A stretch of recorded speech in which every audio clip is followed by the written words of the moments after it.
This summer, 30 students and 13 teachers participated in St. Clair County RESA's innovative 2-week competition called Challenge for the Future. In Challenge for the Future, students worked in teams to recommend solutions to real-life problems that local businesses and organizations had not been able to solve. We now proudly present the student group's final presentations to the businesses. And please join me in welcoming these 4 lovely young ladies who are representing Team Metropolitan Planning Commission.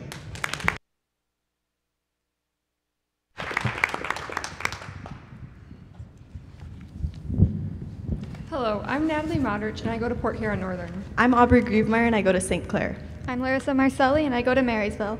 I'm Claire Polzinski and I'm homeschooled. For the past 2 weeks, we have been working with the Metropolitan Planning Commission.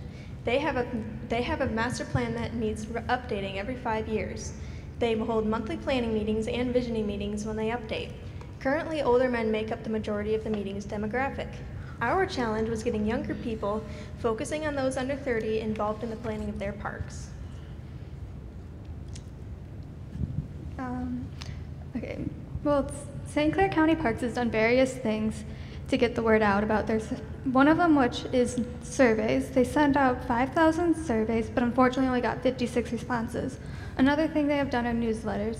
They sent out, once every 4 months, they send out 68,000 surveys to all households. We realized that the main barriers in reaching young people in the community were convenience and awareness. The Parks and Rec planning and visioning meetings are usually held in the evening, which makes it fairly inconvenient for young parents or those with evening jobs to attend. Also, when we interviewed people in local parks and asked them where they go to get their information about the parks, they said that they were unaware of places to go and also that they weren't aware they even had a say in the planning of the parks. When we asked them how they would like to receive information about Parks and Rec, they overwhelmingly said online, more specifically, social media. Out of the 7.3 billion people on Earth, 2.3 billion are active social media users. 90% of young adults ages 18 to 29 use social media, and 38% of businesses are spending 20% of their budget on social media. With this information, we know that we can reach any young person anytime and anywhere using social media. Now, we know that the parks have a Facebook page, but is not being used to its full potential. Many people in the community do not know where to go to find events, and there are not many events posted on the Facebook page. If we begin to post events on the Facebook page, we will get a larger following and more exposure. With this larger following, we'll be able to notify people of meetings or link them to a survey. To get even more likes on Facebook, we could try to be interactive with our followers, such as asking them to go to a park and ask them to find a certain object, and then have them upload a picture of said object. Now you may be wondering, how can I protect our page from rude and unnecessary comments? Well, there's a webpage you can go to through Facebook to stop that.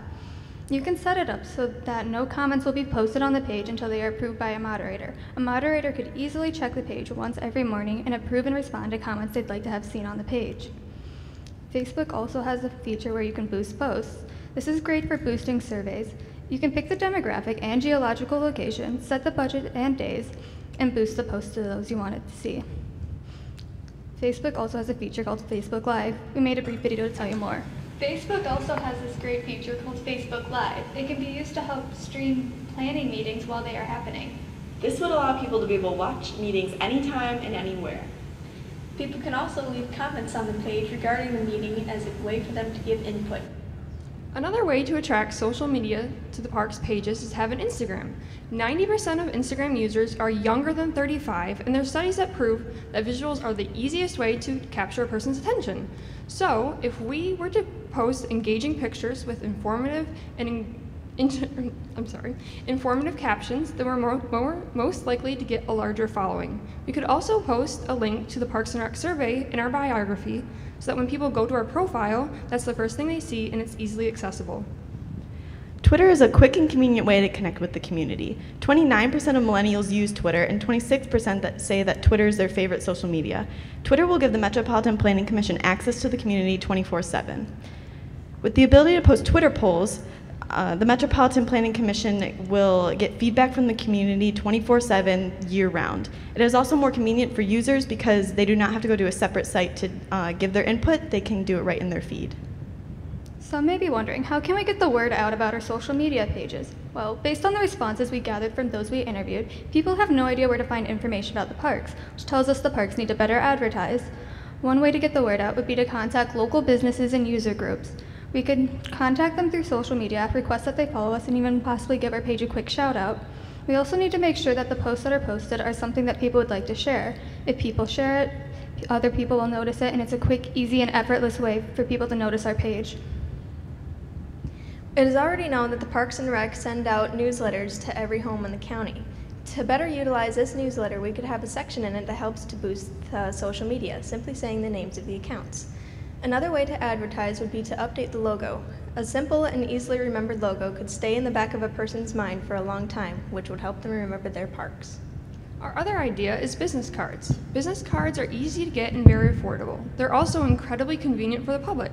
So when someone receives a business card, they're most likely to just slip it into their pocket or their purse or their wallet, but when they pull it out later, they'll be reminded of the parks. And if they wanted to know any information about their parks, they could go to the social media that is on there or the website, and they can get any information they need. We could distribute these to local businesses so that community members could get one at any time. Another way to advertise are radio ads. Radio ads can reach out to families that travel a lot and are looking for recreational activities. Also, we could have booths at fair events, and booths are a way to not only advertise, but also get people to take surveys. At these booths, we can pass out business cards, surveys, and other park-related pamphlets. One last way to advertise would be signage. Putting signs and banners up in a similar way people do for political events is a great way to raise awareness. If awareness is read, people will begin to value their parks more. When people value their parks, they will be more willing to give their input. IFTTT stands for if this, then that, which basically has to do with mini chain reactions. Say you made it so that if you post something to Facebook, it'll automatically post it to Twitter as well.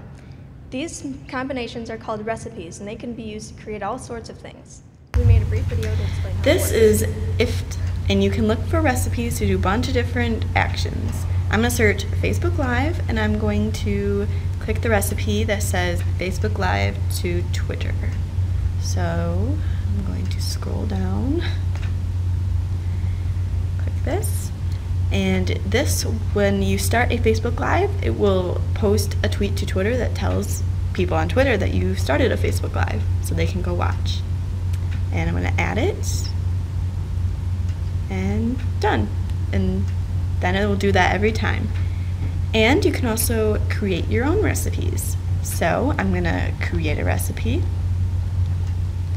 and I'm going to say if I post to Facebook, then I'm going to post to Twitter. So if this, and then type in Facebook, and select post a status message, and then it will post to Twitter. So I'm going to type in Twitter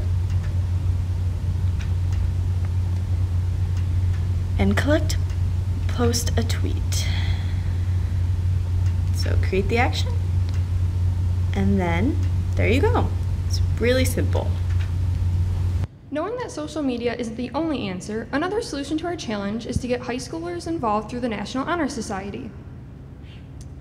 To target the 16 to 18-year-old age bracket, countywide, we can implement changes in NHS chapters. NHS recognizes students who demonstrate scholarship, leadership, character, and those who service our community. So we would like to ask NHS chapter leaders to designate 3 to 4 of the service hours to attending government meetings. Now, these government meetings could include the Parks and Recs planning and visioning meetings. This would only get more younger kids involved in the government, but also better their character, would build them as people. Based on the information we gathered, it is clear to us that social media is a really important part of any organization's attempt to connect with the younger generation. Young people go to social media for their information, so it's really important to have great social networks. IFTTT is a great way for the Metropolitan Planning Commission to receive information and feedback from the younger generation. The National Honor Society is a way to... IFTTT is a great way for the Metropolitan Planning Commission to connect social media, and it has countless recipes to make managing it much easier. The National Honor Society is a great way to connect with the younger generation and receive information and feedback from them. Thank you for your time, and we hope you will consider us.